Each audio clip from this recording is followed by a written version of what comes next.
Dans cette troisième et dernière capsule vidéo consacrée au tracé de vecteurs avec Python, nous commencerons par revoir les vecteurs position et vitesse avant de définir le vecteur accélération. Nous verrons ensuite comment utiliser ce vecteur dans la deuxième loi de Newton. Nous chercherons enfin à représenter les vecteurs vitesse et accélération d'un système modélisé par un point lors d'un mouvement à l'aide du langage Python et plus particulièrement de la bibliothèque Matplotlib à l'aide d'une programmation fonctionnelle tout adaptée pour être facilement réutilisable. Allez, en route pour la découverte. Cette vidéo propose de nombreux exemples de code Python. N'hésitez pas à mettre la vidéo sur pause lorsque cela est nécessaire, puis tapez sur votre IDE Python préféré les différents codes afin de bien les assimiler. C'est en effet en codant que l'on apprend à coder. Avant de passer au tracé des vecteurs avec Python, nous allons définir ce qu'est le vecteur accélération. Toute notre étude se déroulera dans un repère cartésien à deux dimensions. De nombreux mouvements peuvent en effet se ramener à une étude 2D, ce que nous ferons ici.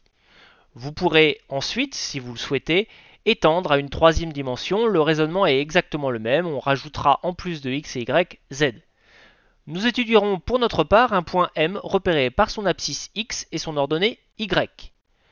Lors du mouvement, lorsque nous avons une trajectoire, les points M1, M2 puis M3 peuvent être représentés sur la trajectoire et dans notre repère cartésien, le vecteur position OM s'exprime alors, OM en fonction du temps, correspondant pour sa première composante à x de t et sa deuxième à y de t. Le tout toujours dans notre repère OIJ. Dans un repère cartésien, les coordonnées du vecteur vitesse v sont définies comme les dérivées temporelles des coordonnées du vecteur position OM. Si nous reprenons notre exemple avec notre trajectoire M1, M2, M3, nous avons tracé nos vecteurs vitesse V2 et V3 et le vecteur vitesse V, de manière générale, s'exprime comme étant sa composante suivant x V de x, qui est la dérivée d de x sur d de t. Nous avons la même chose pour y, v de y en fonction du temps, et donc la dérivée de y par rapport au temps. Le tout toujours dans notre repère OIJ. De la même manière et dans les mêmes conditions, les coordonnées du vecteur accélération, a, sont définies comme les dérivées temporelles des coordonnées du vecteur vitesse v. Par conséquent, les coordonnées du vecteur accélération a seront les dérivées secondes du vecteur position OM. Le vecteur accélération a s'exprimera donc comme ceci, a de t est en réalité la dérivée de v par rapport à t et la dérivée seconde de OM par rapport au temps également. Lorsque nous passons à l'écriture avec les composantes, a de x qui est la composante suivant x du vecteur accélération correspondra à d de vx sur dt et a de y correspondra à d de vy sur dt. Si nous appliquons ceci aux dérivées secondes, nous avons a de x qui est la dérivée seconde de x par rapport au temps et a de y qui est la dérivée seconde de y par rapport au temps.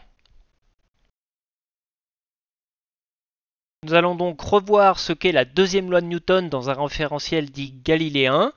Et donc la somme des forces extérieures appliquées au système sera notée dans notre exemple, en fait, somme des forces extérieures, comme vous aviez l'habitude, dès la classe de première.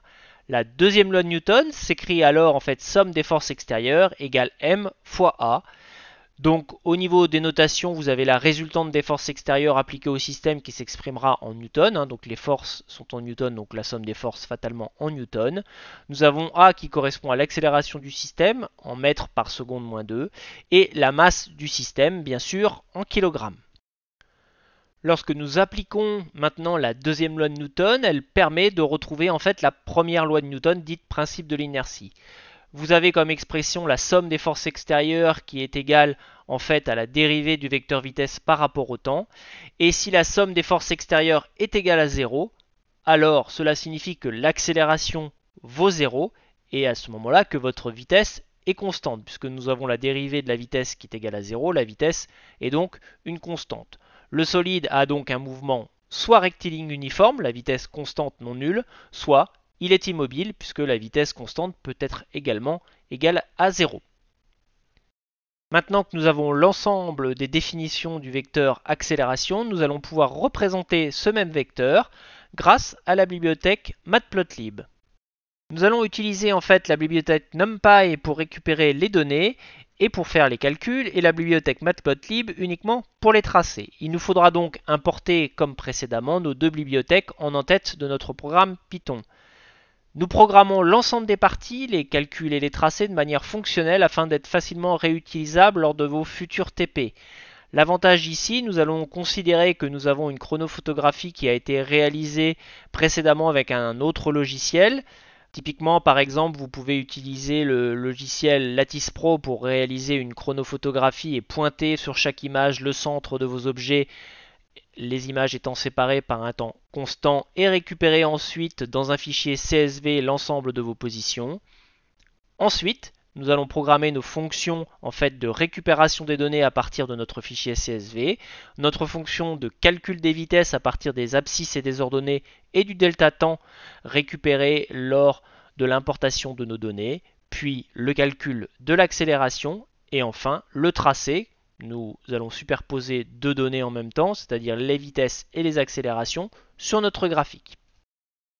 Typiquement, un logiciel qui permet de faire une chronophotographie, de pointer le centre des objets sur cette chronophotographie, sur l'ensemble des images constituant la vidéo, vous permet ensuite de récupérer un fichier CSV que vous pouvez ouvrir avec un tableur comme présenté ici. La première ligne correspondra aux en-têtes de colonne, ou ce qu'on appelle les descripteurs pour un fichier CSV, c'est-à-dire la colonne A, nous aurons le temps, la colonne B, nous avons l'abscisse, et la colonne C, nous aurons l'ordonnée.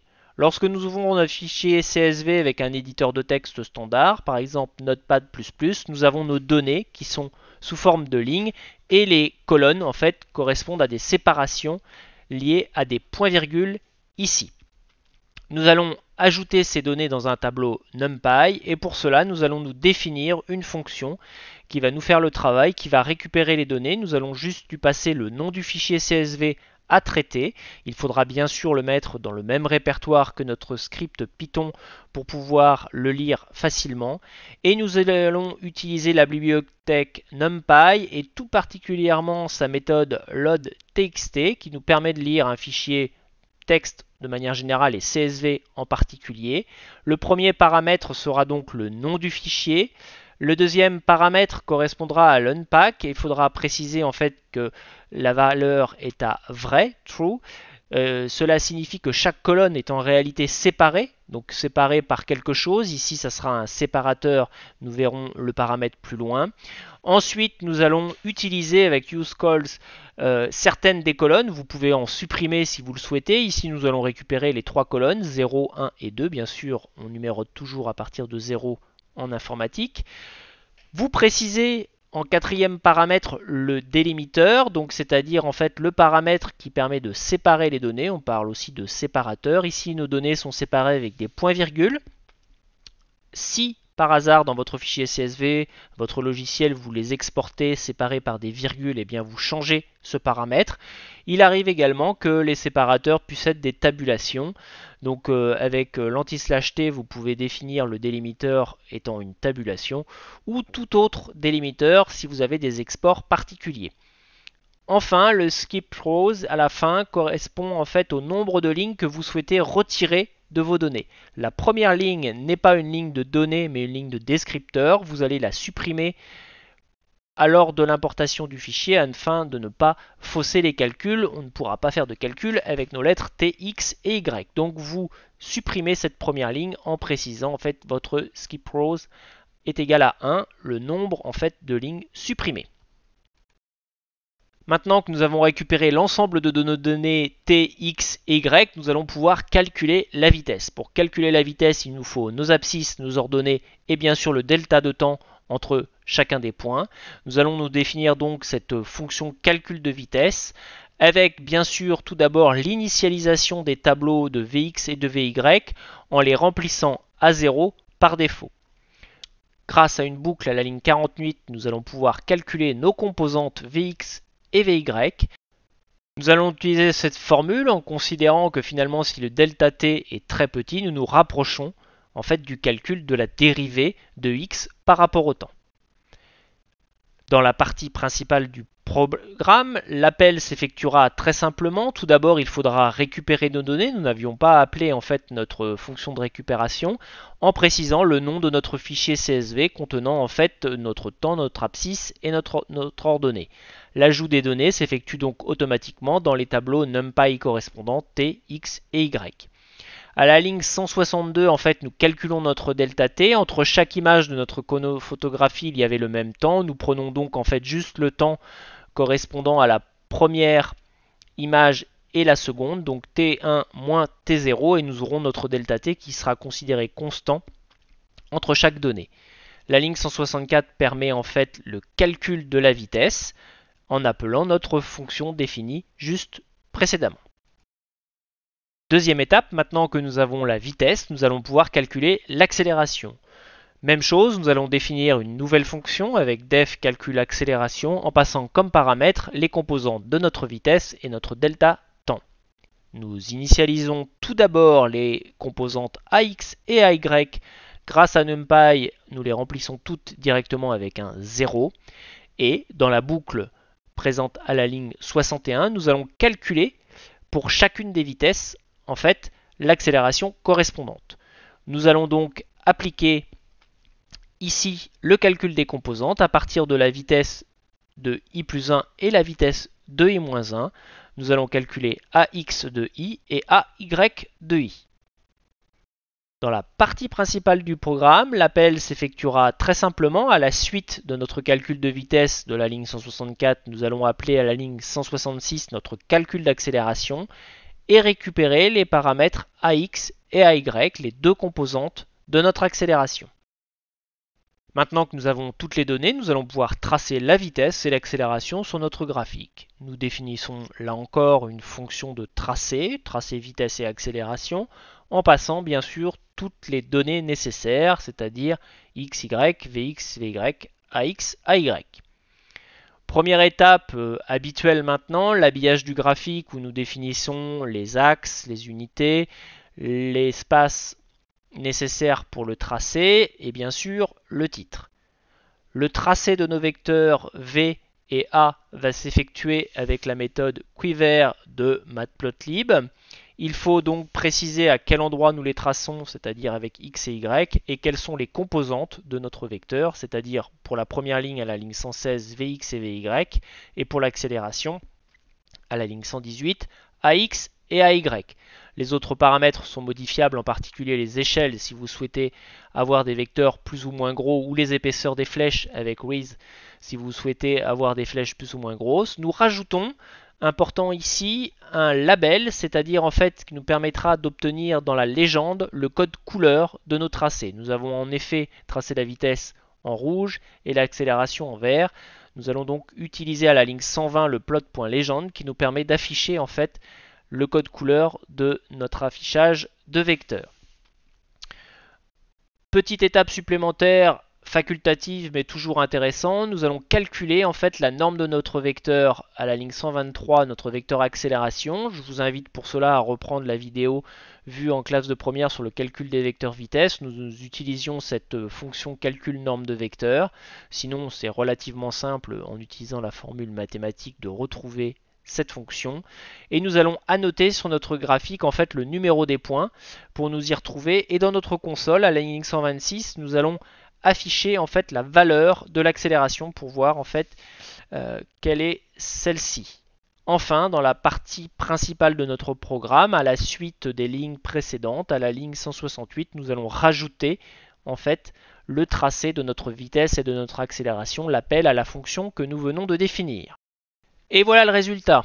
Le résultat obtenu avec notre série de points, notre graphique avec ses axes en abscisse X et en ordonnée Y toujours exprimés en mètres, la trajectoire de notre balle, vous avez les points qui sont repérés en bleu tels que nous l'avions défini tout à l'heure dans Matplotlib, puis en rouge le vecteur vitesse, vous voyez en haut à droite de notre graphique la légende qui a été ajoutée avec le code couleur rouge pour la vitesse et vert pour l'accélération, et bien sûr nos vecteurs accélération qui sont dirigés verticalement vers le bas, puisque nous avons ici juste un lancer de balle. La seule force extérieure qui s'applique à notre solide correspond à son poids, donc lié en fait à la force de gravitation, et donc forcément verticale vers le bas. C'est à vous.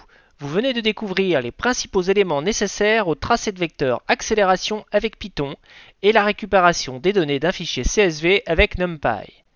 Vous pouvez maintenant reprendre les exemples présentés dans cette capsule pour les adapter à vos projets. En particulier, je vous encourage à coder l'ensemble des scripts de récupération des données, de calcul et de tracé des vecteurs, afin de pouvoir les utiliser lors d'activités expérimentales en physique. Pour aller plus loin, vous pouvez consulter les deux sites officiels des bibliothèques utilisées dans cette capsule, NumPy et Matplotlib. Par ailleurs, sur la chaîne de David Latouche, une vidéo présentant quelques fonctionnalités de Matplotlib vous permettra de progresser encore sur ces sujets-là. Un conseil pour préparer la suite de vos activités, vous fabriquez un fichier contenant toutes les fonctions utiles pour vos futurs projets. Mais en attendant, à vous de vous entraîner. Bon courage!